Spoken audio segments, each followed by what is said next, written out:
Harlotry, wine and new wine enslave the heart.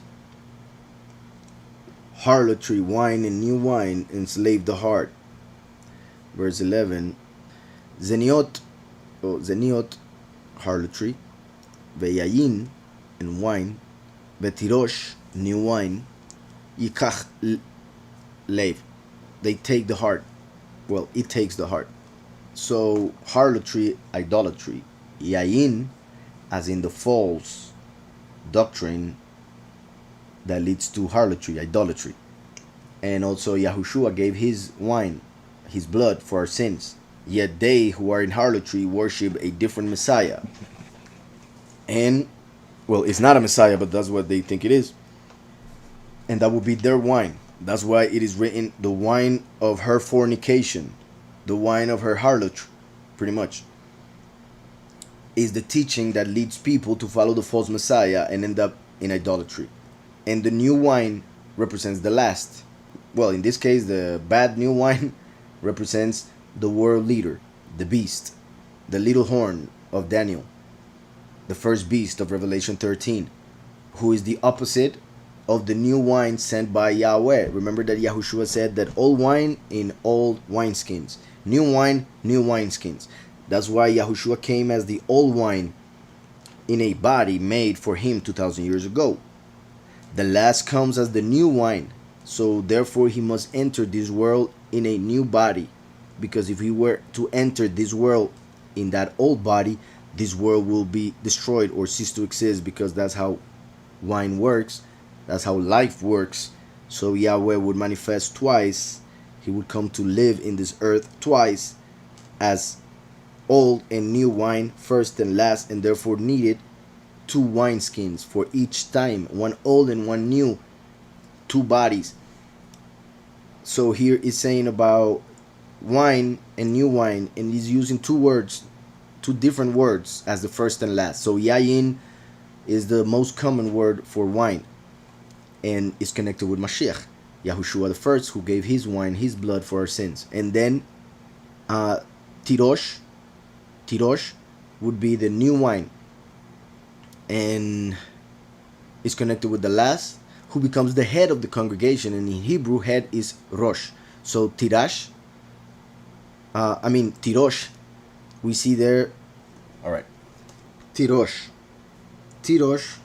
after the sacrifice of Mashiach in the cross, Yahweh would come to seal with his hand the head of the men who bring change, or he who seals with his hand the head of the man. Remember that the Vav represents the Son of Man, because the man was made on the sixth day, and this is the value 6. It represents a man standing up. It also represents the nail. So this word is also, well, in this context is being used negative, but the word is not negative by itself. So that's why I was saying that yayin, old wine, would represent Yahushua the first, tirosh, the last, the second coming, the new wine. And that's why I was saying what we could see with the letters.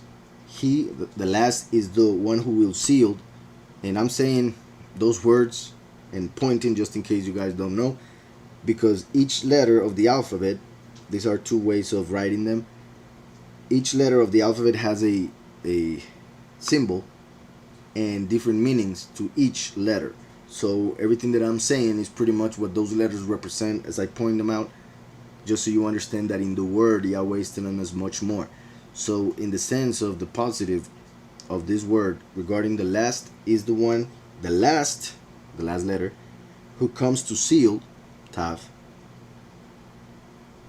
with his hand the head, as in the name of the Father and the Son, and the head of the chosen few, 144,000 in Revelation 14, who are men, because even women who accept Mashiach become spiritually a male before the Father. Because, well, there are many reasons why that is said that way. Hopefully it's not misunderstood, but that's why it also says that the 144,000 are men. So the last comes to seal with his hand the head of the men who are chosen through the sacrifice of the first to bring change in this world, because they follow or were tested through the fire, which is also represented by the shin. Those who are connected to the consuming fire, meaning the last, bring change to the world as the men who on their heads have been sealed by the last. When it comes to the negative of this word, and like I said, it would represent the opposite of the last, which would be, well, that would mean first, but no. The opposite of, in when it comes to the representation, what he will do and everything, the opposite of the prophet, like Moshe, is the beast, the first beast of Revelation 13. So if we were to see this in that sense, it would be the Satan who sacrificed, or, well, the one whom on the cross put the hand of the head of the congregation to nail and destroy him, as in the beast who was over the Roman Empire when that happened. It could also be said, in the last times, he will seal the hand or the head with something that will go inside as a nail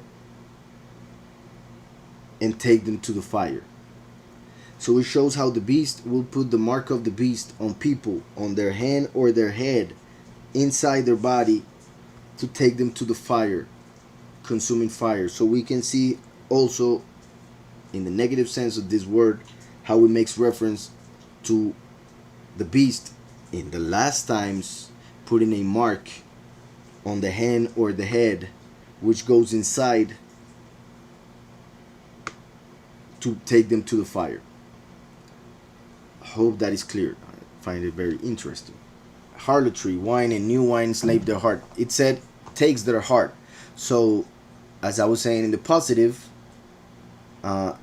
shows how the first and last are the ones who come to take the people of Yahweh, as when, and the way I mean it is like when a husband takes the heart of his wife, in this, in the lovely sense, right? Or loving sense. So in this other negative sense, it has to do with how they worship, for instance, the heart of, how they call it, the sacred heart. Their hearts, because of the evil inclination, Yetzerara, has gone away from Yahweh and towards the idols. That's why it ended up in harlotry, because of old wine and new wine, because of the false Messiah and the beast, the world leader. So harlotry makes reference to the false church, to the church, because church actually has a bad connotation. So when I use the term church, I make reference to the false congregation. So harlotry makes reference to the church and the spirit that is within it, evil wisdom, the queen of heaven. Wine makes reference to the false Messiah whom they teach in order to bring people to harlotry, as the wine helps people fall in fornication and adultery. And new wine as the world leader who will enslave the people by fooling their evil hearts. So that's why it says harlotry, wine, and new wine enslave the heart.